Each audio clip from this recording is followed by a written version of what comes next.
Salam, labvakar visiem!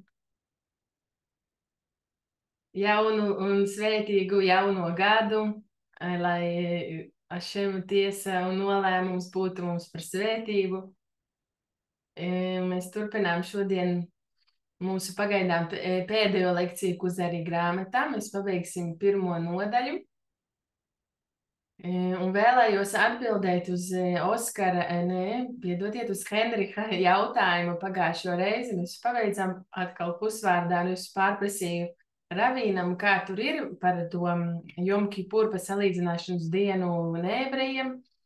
Un es prasīju Ravīnam, un tā ir, kā man likās, kad Noasiedis, kas ir uzņemies visus šos 7 likumus, viņš drīkst pievienot vēl sev kādu likumu. Un arī šo, bet tāpat ieteikums varbūt kaut ko tādu simbolisku, ne visu tur gavēt vai pilnībā visu ievērot kā ebreji, bet viņš drīkstētu gavēt arī šī gavēnī. Un tad mēs tagad turpināsim mūsu nākamo lekciju par Kuzari. Es šoreiz uztaisīju tā vairāk drusku saīsināju tekstu, nevis vārds vārdā, bet drusku tā konceptēju vairāk sagatavoju. Atgādinu, jo mums ir kādas 2 lekcijas, ka mēs nerunājām par to. Un arī atgādinu, ka mēs pēc nākamās 2 lekcijas mums arī nebūs dēļ Jom Kipur un dēļ Sukot. Mēs tiksimies pēc 3 nedēļām. Es atsūtīšu, protams, uz e-pastu atgādinājumu. Tad pagājušais mēs runājām par Kuzari, par upuriem, kad tieši rabīns skaidro un parāda Kuzaru ķēniņam, cik tā ir Dievs un visu varenais ir precīzi aprakstījis katru likumu, kas kā ir jādara, un tur nav iespējas kļūdīties vai šaubīties vai kaut ko pārprast, visi tieši tā kā radītājs ir devis no augšas. Un tad, kā viss aprakstīs par upuriem, un tad arī Mūzum tiek parādīts saiešanas telts, kādu viņam ir jāuzbūvē. Viņš viņu redz augšā, un tad viņš atbilstoši viņu uzbūvē tādu pašu arī lejā. Un tas tāpat arī būs 3. templis, tā kā tika rādīts pravietim Ecihēlam. Tāpat mēs arī gaidām 3. templi. Mūsu dienās cerams pavisam jau drīz, jau šodien. Un tad mēs turpinām. Vai kaut kas tur vēl bija. Un tad ir neliels, viņiem tur ir dialogs par to, kāpēc tieši, kad tas ir dots tieši, ka visa Tora tika dota tieši ivritā un tieši Izraēlas tautai, un Izraēlai tas ir saprotams viņu valodā, par ko viņi runā. Un kad ātri vien tika iekarota, un tas arī viena no pazīmēm, ka ātri vien tiek iekarota Izraēlas zeme, ja tika apsolīts konkrētā dienā, konkrētā laikā, ja jūs iziesiet ārā no Ēģiptes, tajā pirmajā Pesaha naktī, un pēc tam jūs ieiesiet iekšā Izraēlas zemē, un tas viss notiek, arī zeme tika sadalīta pa teritorijām, tā, ko arī to apraksta autors. Un tad ir viedoklis, kāpēc, un tad viņiem ir dialogs, tad mēs tagad turpināsim tekstu, ko es sagatavoju, precīzi nevārds vārdā šoreiz, kad viņi turpināja, kāpēc tad, vai tad nebūtu, Kuzari jautā, kāpēc Tora netika dota visām tautām? Vai tad tas vairāk neatbilst visu varenajam valdniekam, ja tas ir pasaules radītājs un valdnieks, kāpēc tas netika dots tieši visai pasaulē atbilstoši, tieši ivritā un Izraēlas un tautai. Es tā varu padalīties arī tā svētkos, domāju arī par šo tēmu nedaudz. Tas ir kā mēs varētu zināt, kā piemēram, kā mēs zinām, ka zeme ir auglīga, ka zeme ir laba. No tas, kas aug tajā zemē, tad mēs varam zināt, ka šī zeme ir laba.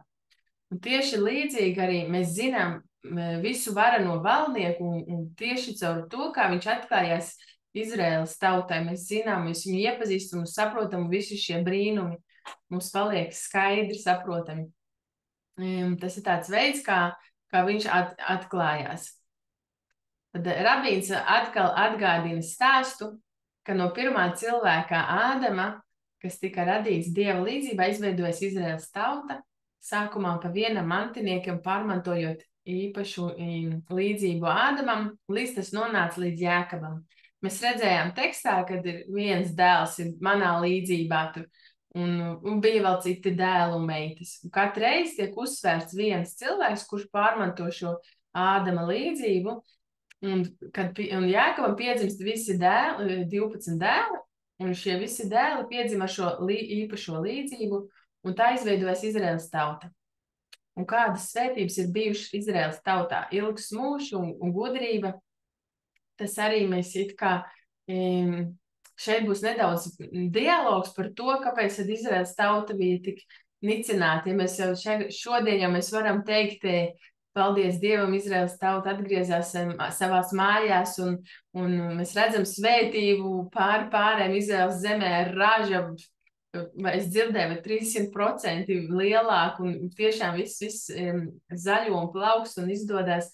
Bet šī grāmata, ja mēs atceramies, bija rakstīta pirms 900 gadiem, tad bija tieši visu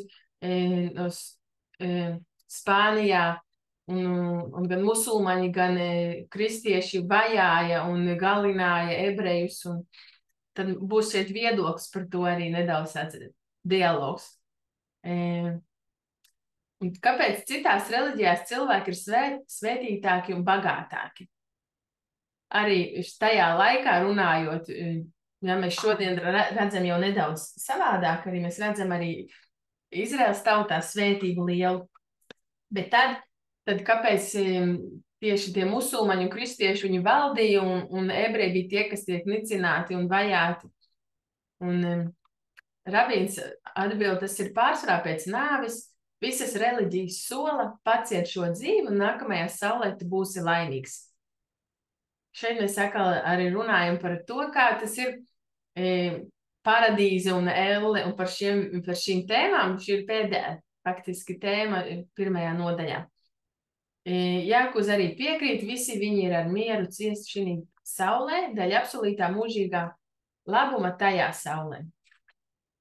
Rabīns viņam saka, ka ko teiktu cilvēks, kas ir pats redzējis debesu godu ar savām acīm. Uz arī apgalvot, tāds cilvēks pavisam noteikti nevarētu sagaidīt savu nāves dienu, viņš to vien gaida, kad nomirs. Tas ir, es saku, es aptuveni tulkoju pati drusciņu saīsinājumu, kā ir, kad galvenais uzsvars tiek uz nākamo dzīvi. Un kas ir šī dzīvē galvenais ir, ja tu esi mocies vai vajāts, vai tevi grūti, un tu cīnies, nekas galvenais tev būs labums nākamajā dzīvē, un kāds ir ebreju uzskats šī viedokļa. Rabīns saka, tā tas nav. Torā nav rakstīts, ja pildīsi manus baušļus, tad pēc nāves es jūs aizvedīšu uz baudas vietu. Bet ir teikts, esiet mana tauta, un es būšu jūsu dievs. Un es jūs vadīšu, un jūs būsiet kā eņģeļi, un es jūs sargāšu, un eņģeļi cīnīsies jūsu vietā un sargās jūs. Un jūs dzīvosiet ilgus gadus svētajā zemē. Zemē būs pārpilnība un nebūs bats. Zemes stāvoklis labs vai slikts ir atkarīgs no jūsu rīcības. Visur citur pasaulē valdīs dabas likumi, bet ne jūsu zemē. Jo kamēr mana klātbūtne ir ar jums, jūs redzēsiet pārpilnību savā zemē. Lietus būs laikā, maz no jums uzvarēsiet lielus pulkus ienaidnieku. Un tā jūs zināsiet, ka jūs vada nevis dabas likumi, bet mana griba. Bet ja pārkāpsiet manu gribu, redzēsiet bādu, sausumu, slimības, plēsoņus, un arī dienās, kad visa pasaule ir mierīga, tad zināsiet, ka jūs tiekat vadīti no augšas pāri dabas likumiem. Un viss tas tā arī ir noticis. Mēs visi esam redzējuši vēstures gaitā arī jau praviešu grāmatās aprakstītos, kad ir bijuši grūtāk, kad tauta attālinās no likumiem, un kad ir labāk, kad tauta atkal atgriežas pie visu varenā gribas pildīšanas. Bet citās ticībās šie solījumi nav tā apstiprināti un ar acīm saskatāmi. Un šeit ir interesants ļoti tāds piemērs, ko rabīns apraksta. Piemērs par draugiem, kas dodas tuksnesī. Viens no draugu kompānijas, kas bija tuksnesī, reiz devās uz Indiju, atkal Indijas karalis atgādina, un tad tas likās tā kaut kas tāds kā uz Marsu, kaut kas tik tāls un neiespējams. Indijas karalis viņu uzņēma ar godu, zinādams, ka viņš ir viens no šī draugu kompānijas. Karalis pazina arī viņu tēvus, kurus viņš mīlēja. Karalis iedeva viņam dāvanas, ko nodot arī draugiem, iedeva viņam dārgu apģērbu un pēc tam atlaida viņu, nosūtot viņa paša svītas locekļus, lai tie pavadītu viņu atpakaļceļā. Neviens nezināja, ka viņi pieder galvenam, nec arī to, ka viņi ceļoja tuksnesī. Viņš saņēma norādes, kā jārīkojas, un karalis noslēdza derību par to, ka viņš solījās būt uzticams karalim. Tad viņš un Indijas eksorts atgriezās pie draugiem, un tie tos sirsnīgi uzņēma. Viņi viņus izmitināja un izrādīja viņiem godu. Viņi arī uzcēla pili priekš tiem. Kopš tā laika viņi bieži sūtīja vēstniekus uz Indiju apciemot karali, kas tagad bija vieglāk sasniedzams, jo pirmie vēstneši ierādīja viņiem īsāko un taisnāko ceļu. Visi zināja, ka ceļot uz Indiju ir viegli, ja tur uzticību karalim un ciena šos iestaigātos ceļus. Nebija nepieciešams jautāt, kāpēc šī godināšana bija vajadzīga, jo bija skaidrs, ka tādā veidā viņš nonāca saiknē ar karali, tas sniedza patiesu laimi. Tad autors paskaidro šo stāstu. Šie draugi ir Izraels bērni, kas ceļoja tuksnesī, un ķēniņš pazīst viņu vecākus, viņu tēvus. Un pirmais ceļotājs, kas devās pie Indijas ķēniņa, karaļa, ir Mūzus, un vēlākie ceļotāji ir pravieši. Savukārt Indijas sūtņi ir Šhinā ir visu varenā klātbūtne. To varbūt vēl latviski varētu tulkot kā gars, bet man nepatīk viņa konotācija, tad es to vairāk kā visu varenā klātbūtni var izjust, un eņģeļi. Dārgās drēbes ir garīgā gaisma, kas mājoja Mūzus dvēselē. Viņa pravietības dēļ, kamēr redzamā gaisma parādījās viņa sejā, arī zinām stāstu, ka Mūzus nonāca no kalna lejā, viņa seja spīdēja. Viņš pats to nezināja, un tāpēc viņš apklājās, apklāja savu seju, jo cilvēki no viņa bijās. Un dāvanas ir 2 plāksnes ar 10 baušļiem. Citas reliģijas neko no tā nav redzējušas, tie tikai apgalvo. Turpiniet paklausīt Indijas karalim, kā šī draugu kompānija, kā šī izrēliešu grupiņa. Un pēc nāves jūs kļūsiet par karaļa biedriem. Pretējā gadījumā viņš jūs noraidīs un sodīs tevi pēc nāves. Citi apšauba. Neviens nekad nav atgriezies, lai informētu mūs, vai pēc nāves viņš dzīvoja paradīzē vai ellē. Un citi nemaz nejautāja, un vienkārši drošības labad dara to, ko visi citi, bet bez dziļas ticības. Un kas tad ir acīm redzamāks? Vai tie, kas sola algu pēc nāves, vai tie, kas dzīves laikā saņem svētību?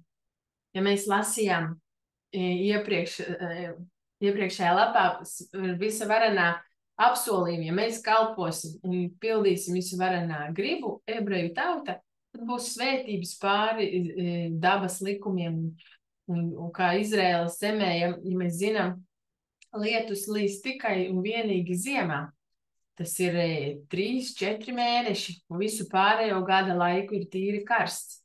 Un tas arī ir, kā teikt, lietus var arī nelīt. Mums nav tā kā Nīlas upe, piemēram, Ēģiptē, kad tā faktiski visu zemi uzturēja auglīnu, un viss bija dabīgi, un viss bija pieejami. Šeit vajag mums lūgt, lai lietus nāk, un klausīt radītājiem, un darīt savus pienākumus, un tad mums ir šī svētība. Un tad autors saka, ka tas ir acīm redzami, kad ir šī svētība, un citās reliģijās sola tikai pēc nāves. to labumu baudīsiet. Šeit mēs arī baudam dzīve, un tas arī ir ebreju ļoti dziļš arī ticības uzskats, ka ir svarīgi šī saulē, lai cilvēkam ir labi. Viņam vajag par sevi parūpēties, lai viņam ir ko ēst, lai viņam ir apģērbs, kaut vai minimāli, bet vajag par sevi parūpēties, un viņam ir jābūt arī labi šī saulē. Tas, kas ir taisnais, viņš saņem arī šo neobligāti varbūt no malas izskatītos, ka viņam viss ir tik perfekti, bet viņš pats ir ļoti laimīgs un apmierināts un jūt šo šhinā, šo visvarenā klātbūtni. Un tas ir ļoti svarīgi arī ne tikai būt tur ciest un mocīties, bet sajust šo iekšējo mieru arī šī saulē. Tad Uzarī turpina. Cik tas dīvaini apgalvot, ka viss labums būs pēc šīs dzīves, viņš piekrīt. Un šeit ir par musulmaņu, ja es pareizi saprotu, tas ir par musulmaņu variantu. Tikai pasakot vienu vārdu, pat nesaprotot, ko saka. Un pat, ja tas būtu vienīgais izteiktais vārds visā mūža garumā. Un kas nepasaka šo vārdu, viņu skatījumā nokļūst ellē. Un pat, ja visa mūža garumā dara labu un kalpo Dievam ar visu sirdi. Tātad šeit,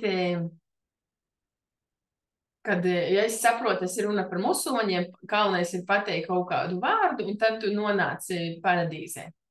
Un vienalga kādas tavas rīcības.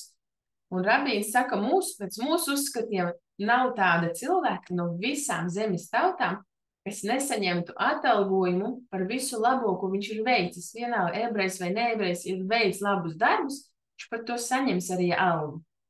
Un veic sliktus darbus, viņš par to saņems arī sodu. Bet, protams, lielāka alga ir tiem, kas pilda savā mūža laikā radītāja gribu. Cilvēks pēc savas dzīves saņems atbilstoši saviem darbiem dzīves laikā. Uzarī viņam tagad turpina jautāt, izstāst šo piemēru arī ar pretējo variantu, ka cilvēks nolaižas zemāk nekā šī pasaule.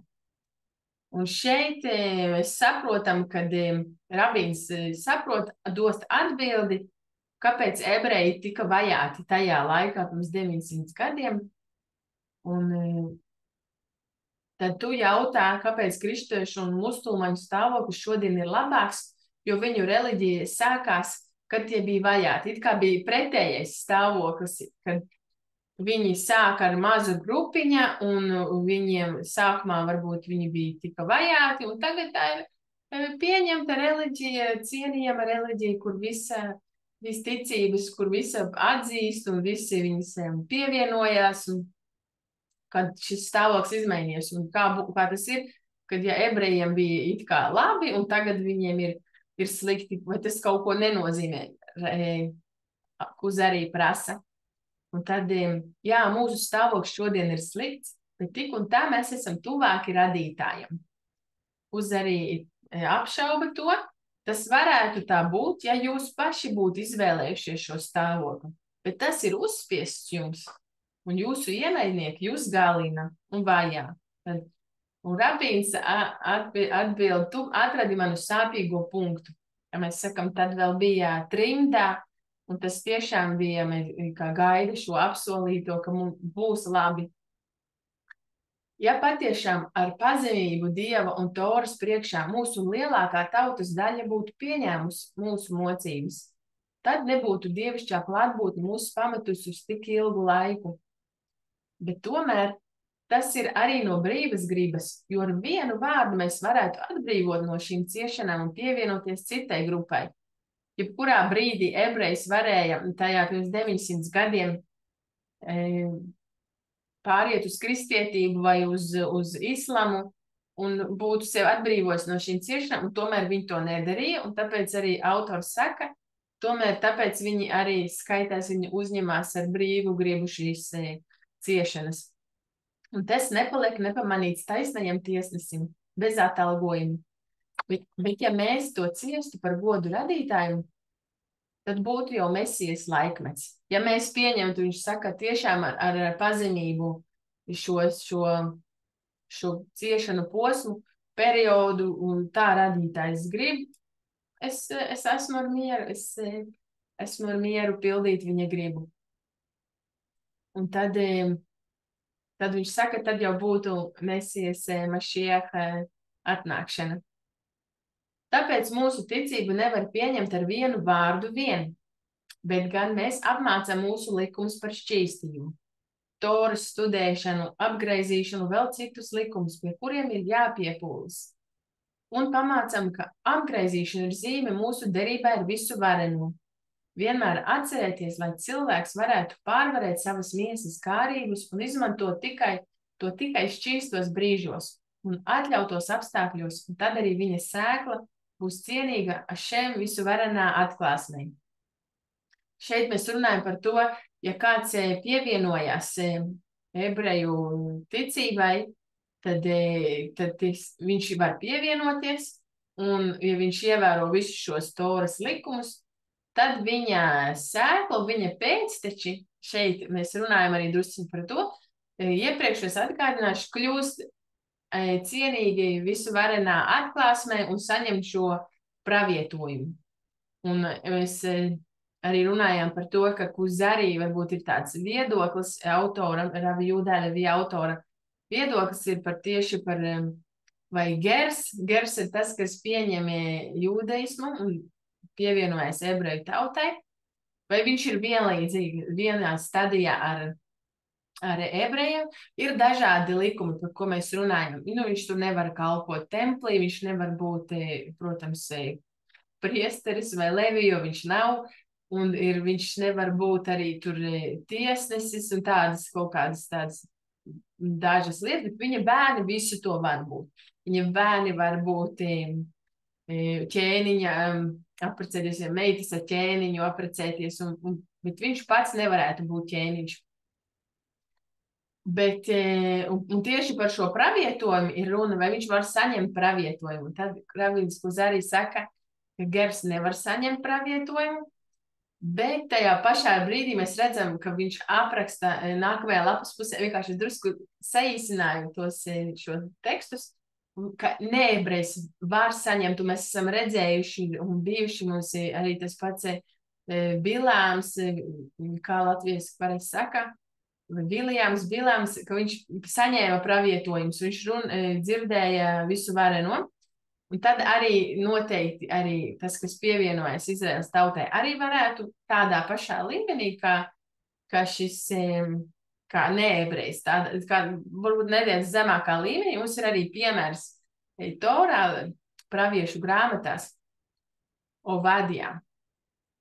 Ovadijā pravietis bija arī izgājis gijuru, un arī viņa pravietojums bija uz pasaules tautām. Un ļoti, protams, jauka un svarīga grāmata. Mums viņa pat ir Bībelē, Torā. Tad tas ir tā atsevišķi un specifiski arī tieši Kuzari grāmatas autoram. Un tad nedaudz par paradīzu un elli arī. Un Toras grāmatās netiek aprakstīts vispār paradīzu un elli. Pravieši saka, ka mēs atgriezīsimies kļūt atpakaļ par pīšļiem, par zemi. Mēs to redzam praviešu grāmatās, bet ne pašā Toras grāmatās. Bet dvēsele nē, un ir pieminēta praviešos augšām celšanās, ka visi celsies augšā. Un kad Sauls izsauca pravieša Samuēla garu, bija skaidrs, ka dvēsele neiznīkst un turpina eksistēt. Tāpēc bija svarīgs aizliegums nekontaktēties ar dvēselēm no tās saules. Jo visiem bija skaidrs, ka tā eksistē. Tad dvēseles turpina eksistēt. Tas mums ir skaidrs, un miesa pārstāja eksistēt. Un kas notiek ar šo dvēseli pēc tam? Un ir zināma lūkšana, katru rītu to saka ebreji no Sidurā, pats viena no pirmajiem vārdiem, ko saka, visu varenais, tu man devi šķīstu dvēseli, tu to sargā, tu to iepūti, tu to nākotnē atņemsi man, un tu to atkal nākotnē atgriezīsi man. Tad mums visiem ir saprotams, ka tas tiks atgriezts atpakaļ, arī šī dvēsele. Tālāk, un ēdenes dārs. par kuru visi cilvēki runā arī visās citās ticībās, arī tās avots ir tieši Torā, jo ēdenes dārzs, paradīzes dārzs bija, kas ir pirmā cilvēka vieta, un ja tas nebūtu grēkos, tas tur būtu palicis mūžīgi. Mēs neredzam tieši pašos Toras aprakstos un ne praviešu grāmatās, ne Torā par ēdenes dārzu un par elli, bet vairāk to rabīnu gudrie gan to vairāk apraksta, bet ne pašā Bībelē. Un elle ivritā ir Gehenom, tā ir vieta zem Jeruzalemes kalniem, ielajās, kur nebeidza degt uguns, kurā sadedzināja visu nešķīsto maitas un kaulus. Tā arī ir fiziska vieta. Tā ir tie Jeruzalemes mūri, Dāvida tornis, un zem tiem torņiem un zem tiem mūriem ir tāda ieleja. To sauc par Gehenom ieleju, Gai ieleju, kaut kas tam līdzīgs. Un tad tur visu laiku dega uguns un tika sadedzināts visas liekās un nešķīstās lietas arī. Faktiski mēs arī vairāk daudz par to nerunājam, par to tas varbūt citā lekcijā varbūt vajadzētu vairāk par to paplašināt. Varbūt tā vienā vārdā, cik es to saprotu, es neesmu rabīns, cik es saprotu, arī viss ir uz labu un radītājs ir 100% labs un ir kaut kāds varbūt posms dvēselēm, kurām vajag atšķīstīties un attīrīties, un arī ciešanas ir tas, kas tā kā salīdzina dvēseli. Mēs esam salīdzināšana dienā. Bieži vien salīdzina tieši finanses zaudējumi, arī slimības, arī kaut kā tādi trūkumi. Tas cilvēku viņam liek būt pazemīgam. Un tad elle ir arī varbūt tas tāds kaut kāds posms, kurā cilvēks iziet un atšķīstās. Un tad viņš ir cienījams ieriet atpakaļ paradīzes dārzā. Un mēs zinām arī ebreju reliģijā, ticībā arī tas varbūt netiek tā daudz publicēts, bet ir arī it kā atgriešanās šī saulē. Un cilvēks arī varētu atgriezties vēlreiz un vēlreiz veikt savu nepabeigto darbu, jau citā ķermenī, jau citos apstākļos, un tas arī būtu iespējams, jo galvenais ir rezultāts, ka neviens galu galā nepazūd un visi nonāk šī izlabotajā stāvoklī, ka mēs izlabojam šo pirmā cilvēka Adama kritumu, šo grēku un atgriežamies atpakaļ tādā stāvoklī, kādā bija jābūt sākumā. Jā, mūsu gudrie ir par to daudz runājuši un atklājuši dažādus sīkumus par to. Un tā arī mēs vairāk par to šeit netiek runāts par to paradīzu un par elli. Un pēc tam Kuzaru ķēniņi devās uz kādu alu, kur izrēlieši devās katru šabatu ievērot šabatu. Laikam tā es sapratu slepeni devās ievērot šos likumus. Tur viņš no viņiem mācījās. Arī grāmatā bija teikts, ka viņš redzēja sapnī, ka eņģelis viņam saka doties uz šo alu. Tur viņš studēja kopā ar ebrejiem, un tur viņš tika apgraizīts, un tur viņš pieņēma jūdeismu. Pēc tam viņš atgriezās savā karaļvalstī un sākumā ievēroja slepeni Toras likumus, un rabīnu iecēla par savu padomdevēju.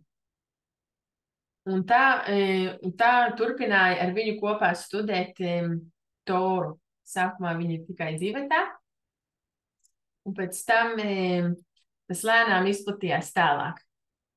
Līdz viņa ticību viņš atklāja pāris uzticamiem cilvēkiem, arī tie to pieņēma, līdz tas izplatījās uz visu tautu. Tā bija bagāta tauta, viņi iekaroja citas tautas un bagātības, viņi mīlēja Jeruzalemi, un uzbūvēja sev līdzīgu templiņu vietu piemiņām. Tā es nedaudz saīsināju, bet mēs pabeidzām šo pirmo nodaļu, šo pirmo grāmatu, kas varbūt ir vissvarīgākā. Mēs izgājām cauri gan kāpēc ebreju ticībā mēs atceraties Ja kādam ir kāds jautājums, tad droši jautājiet. Es drusciņu tādu kopsavilku par to, ka... Vai es pareizi sapratu, tad iznāk tā, ka tieši Tora no ebreju ticība ir tā, kas padara cilvēku daudz vairāk atbildīgu par to, kas notiek uz zemes, par zemi, par to, lai būtu raža, nu arī par savu dzīvi, lai būtu raža, jo tā ir tad, kad lūdz, nu no ebreju attiecībām ar visu augsto, tad ir tā svētība zemei, un līdz ar to nevis dabas spēki ir tie, kas nosaka, bet tieši cilvēku tā miedarbība, viņu rīcība, viņi ir atbildīgi par to, lai būtu raža, jā, vai viss, līdz ar to atbildība par zemi un dzīvi daudz vairāk nekā citās reliģijās ir tieši cilvēkam. Jā, tā ir taisnība. Arī mēs mācījāmies arī ne tikai ebreju pašu rīcība, bet arī varbūt tas vairāk izpaužas tieši Izraēlas zemē, bet arī visu cilvēks rīcību. Kāpēc arī mēs mācījāmies arī par plūdiem? Kāpēc nāca plūdi pirms Noās laikmeta, kad Noās uzbūvēja šķirstu? Arī, jo viņu rīcība bija slikta, un tad arī tas noveda dabas traģēdijas un šos plūdus pa visu pasauli. Tieši rīcība ir tā, kas iespaido noteikti kā mūsu apstākļus. Un it sevišķi to redz Izraēlas zemē, kad ebreji klausa visvarenajam un baušķiem un likumiem, tad ir svētības, un kad nē, tad nav svētības.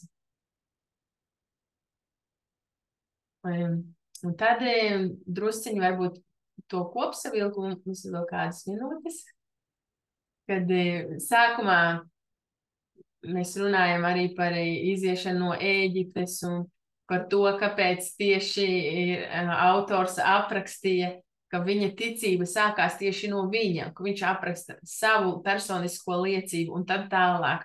Un nevis otrādāk, it kā no visa lielā uz mani. Un cik mēs bieži tika uzsvērts, uz arī grāmatā, ka viss tiek dots no augšas un radītājai noteikts. Un ka cilvēkam tikai to pieņemt un paklausīt, un viss ir dots, un mums nav tur daudz ko izdomāt pašiem, pildīt visu varenā gribu.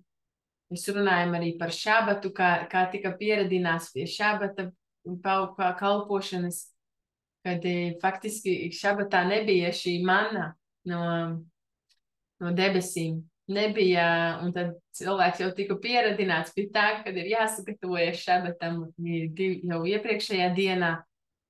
Un tad mēs runājam arī par zelta teļu, un kāpēc autors aprakstīja to, ka tas nemaz nebija tik slikts, viņu nolūki bija labi. Un